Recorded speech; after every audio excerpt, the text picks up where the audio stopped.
Hello YouTube! I don't know why I just did this, like Christopher Lee at the end of The Wicker Man. I have been watching a video by one of my favourite YouTubers, Patimus, who is just an awesome person and like I say, one of my favourite people on this website. So I just watched a video of hers and I'll leave a link to that video below. Go and check out her channel, go and subscribe to her, tell her I said hi. And anyway, so the video that she did was, what do you make of horror? What are your thoughts? How do you define horror personally?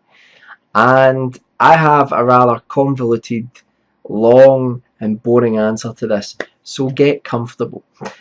First of all, Patimus said that her definition of horror was the absence of hope. That was sort of thematically, conceptually, that's how she sees utter horror. For me, I'm going to go at this from a different point of view. First of all, I think there's two real ways to define horror. Obviously, there's the feeling of horror, the emotion of horror, and then there's the genre of horror, which has its own tropes and conventions and all that good stuff. But for me personally, what would I think is the most? I've just kicked the camera. Sorry. What do I think is the most horrific thing, or something that defines horror? I just think utter horror. Well, bar obviously losing people that you care about and that sort of thing. Which goes down as a fear maybe more than anything else. I think there are certain psychological states which are shared with a lot of people, and there's one in particular which always interests me, and I think it's one which does freak out a lot of people, and it freaks me out, and it's the idea of fragility, it's the idea of vulnerability turned on its head. Now that's why, in my opinion, psychologically, people are frightened of sort of children in films, and I don't mean like I'm watching Home Alone. It's so frightening. I mean, Home Alone 3 is frightening, but that's not the point. I think that a lot of filmmakers and storytellers use the image of, say, a ghostly child to frighten the audience, because children, at least if you're an adult watching a film, children are supposed to represent something which is fragile, vulnerable, innocent, and most importantly harmless. And when you twist that round on its head, and I've done that in a few of the stories that I've written in different ways, I think that you really make the audience feel uncomfortable. People feel uncomfortable when they watch that. So I think that idea of fragility really creeps people out. Now there's another way of doing that, and this is what maybe affects me a little bit. There's a film called Burnt Offerings. I've talked about it on this channel.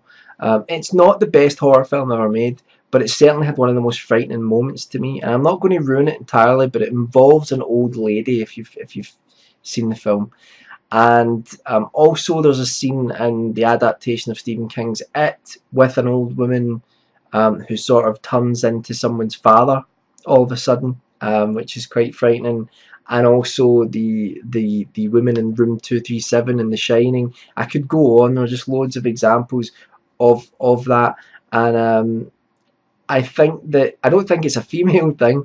I think it's an age thing, and I think that takes a fragility as well and turns it on its head. People tend to think of people who are of a certain vintage. Maybe they become a little bit fragile, a little bit more vulnerable than they were when they were at their physical peak, and they should be kind of, I think people maybe have an image of like a sort of loving grandparent or something like that. That's something that a lot of people have fond memories of, and when you turn that on its head and you make the image of an elderly person as something dangerous, it really makes people feel uneasy. Maybe they don't even know why it feels uneasy, but it's because, in my opinion, there's just an implicit understanding that this shouldn't happen, that this shouldn't be the way things are, that it goes against it breaks down the conventions that you have in your head. And for me, I think the use of the elderly in that way in films and in literature frightens, really causes a sense of horror in me. And I think as well, psychologically, probably that's the sort of spectre of age and death as well. You know, when you think of getting older, I think you get to a certain age and you start to think, and I've went past that age where you really, you don't think of yourself as invincible anymore. You don't, you know, you realise that life moves pretty fast, as Ferris Bueller once said, and I think that the idea of getting older and maybe not being what you once were is something which frightens people. When I'm not saying that that's something that people should be frightened of, but I think that's an element in that idea of using like older people in that way within horror films and in horror literature. Um, my friend Mackie, who has recently discovered YouTube, 2012, nearly 2013. I don't have a watch, don't know why I did that. And he's only just recently discovered what YouTube is, which amazes me. And he's been abusing my videos on YouTube by leaving comments. So he might even see this. I doubt he will, but he might even see this. But my friend Mackie and me, I nearly said Mac and me, dodgy 80s reference. We used to always joke about like the most frightening thing. What would be the most frightening thing? It was kind of a game almost that we would play where you would say, right, what if this happened to you? What would you do? And there were subtle ones that always made me laugh. And one of them was this image of like you're lying awake at night, or you're lying in bed at night, the lights are off, the room's in darkness, you're facing the wall, and you're just in that little waking state, you know, when you're dozing and you're just sort of, you're not asleep, but you're not entirely awake either. You're just trying to fall back into a deep sleep. So you're facing the wall, you can't see the room behind you, you're in darkness, and then all of a sudden you hear, you know, I don't know why that always amused me, but that always made me laugh. Just the idea of like someone just like, you know, in the darkness, like, what is that? I don't know why. Maybe you had to be there for that joke. I don't know, but it amused me. But I think that's one thing that I think causes horror, is the idea of being at your most vulnerable. So you could be in a bed, you could be ill, you could be in any sort of situation where you really don't want anything to take advantage of that situation. You're not feeling at your strongest. And I think waking up at night, the idea of something being there, which is interesting. I don't know if that comes from, you know, the story that I've had most success with on YouTube is called Bedtime. It's been read, you know, over 200,000 times. It's been quite overwhelming, but the story comes from an experience that I had as a child, and it was at night. It was you know, during the night when I woke up, and I wonder if this idea of something being there in the darkness when, you know, when you really should be at your safest in a lot of ways, especially as a kid. I don't know if that's why the idea of staring at the wall and just hearing something behind you, you know. And we also we talked about bringing the elderly thing into it, like, you know, what would you do if you woke up, it's the middle of the night, and you would turn round and then there was just an old woman standing in your room. You could just see her in the light that was coming through the blinds from the street lights outside. You could just make her out. She was just standing there looking at you. I keep saying old woman. This is not a sexist thing. It could be an old guy. And Freud fans out there can make what they will of that. But I remember saying to my friend Mackie, I think he came up with that, he said, you wake up and there's an old woman there. I would probably freak out, be so defensive that I'd end up hurting her because I'd be so scared. I'd be like, what the hell is this? It's some sort of demonic thing taking the shape of an old lady or an old man, and then I would end up freaking out, throwing something at them, it would knock them out or kill them, and then it would turn out that it was a neighbour who was suffering from senile dementia, and I'd left my door unlocked and they just wandered into my house at night, and then I'd go to jail. So that would cause a lot of horror. These are really weird stories. But yeah, I think that the idea of horror, I think there are certain types of horror which are shared, is what I'm getting at. It's like a sort of collective consciousness almost amongst people, where we have these subconscious fears and anxieties. For example, I mean, loads of people fear spiders and snakes and things like that, and there are theories about why that is. Some people say we have a genetic memory where we have an inbuilt biological disgust for these things, so that we can try and get away from them because we would have been in that environment in times gone by. But yeah, I think there are shared things, and I think the idea of taking fragility and turning it on its head, that terrifies me. That really scares me. It makes me uneasy. I don't know if it's the same reason why people don't like clowns, and I can understand why they don't like clowns. Clowns scare the shit out of me as well. But I think, I mean, Patimus went more for I suppose, a philosophical idea of what horror is, in terms of, no escape, a sense of hopelessness, and I can totally identify with that. I think the idea that nothing will ever get better, which I think is what a lot of people feel, unfortunately, at certain times in their lives, and then they realise that it was a state of mind and they get out of it and things get better. But I think that, yeah, a loss of hope would be an horrific thing. But just on defining horror in terms of being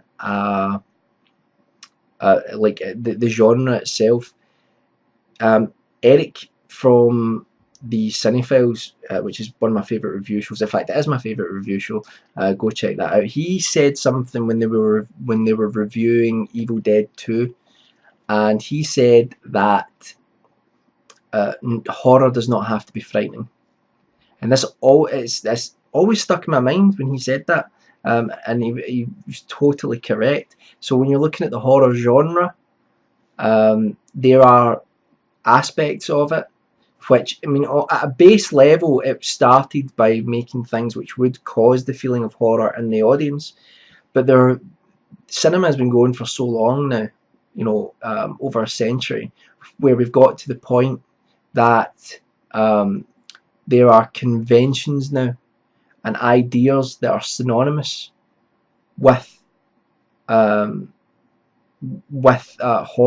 the horror genre. They're linked. Sorry, they're linked to the horror genre. So those conventions sometimes are present in films and in books and in plays and audio books and radio plays and things like that, which make them horror in the genre, but not actually frightening, not actually causing that fear or that experience of horror. And I think that's quite interesting. So films like Evil Dead 2, you would say, is a horror film, but it isn't frightening, and conversely, you've got films like American Werewolf in London that some people would say is a comedy, but at least in me, causes a lot of horror. I think it's a very frightening film. So that's I think that's really interesting about horror, the way that it's developed to the point where it can exist without causing that sense of horror. But really, when I look at genres of films, I tend to not really look at it in terms of like there being categories. I go along with Isaac Asimov here, where he said that science fiction wasn't a true genre, and I think it certainly isn't a true genre, really. He believed that you had stories and you could place them in futuristic settings, you could place them on other planets, you could place them based around technology, but really the actual human drama of it is the story. And he actually wrote a collection of stories which were all pretty much detective stories, and he sort of said that he felt that was a genre, but science fiction wasn't. So he wrote the detective stories within the the framework of science fiction to show people that it wasn't really a genre. I would go one step further and say that really there's no such thing as genre. Really, we just like to categorise and try to lump things together. So in the end, I've just undermined everything that I've said and everything this channel stands for, because it's all about horror. Anyway, I've prattled on for God knows how long. So for me personally, horror-wise, yeah, it's the turning of fragility into something sinister, which frightens me the most, causes a sense of horror in me, and obviously losing your loved ones.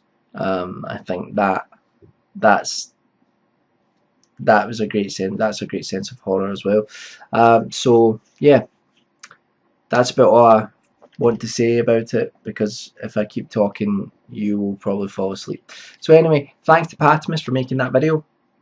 I'll leave a link to the video down below. I'll make this as a video response, and I'll leave a link to her channel. Definitely go and check her out. She does a lot of great vlogs, and she's always really entertaining to watch. So check out my Facebook page as well down there. I'm trying to get the Horror Mike Facebook page back up and use that as like a movie discussion page if people are interested.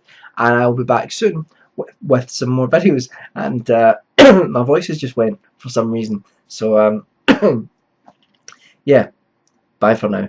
Oh yeah, and there's only 3 days left on my Indiegogo campaign to raise funds to help publish my book. So I'll leave a link to that as well, if you can check that out. If not, that's okay. I won't hate you. Bye for now.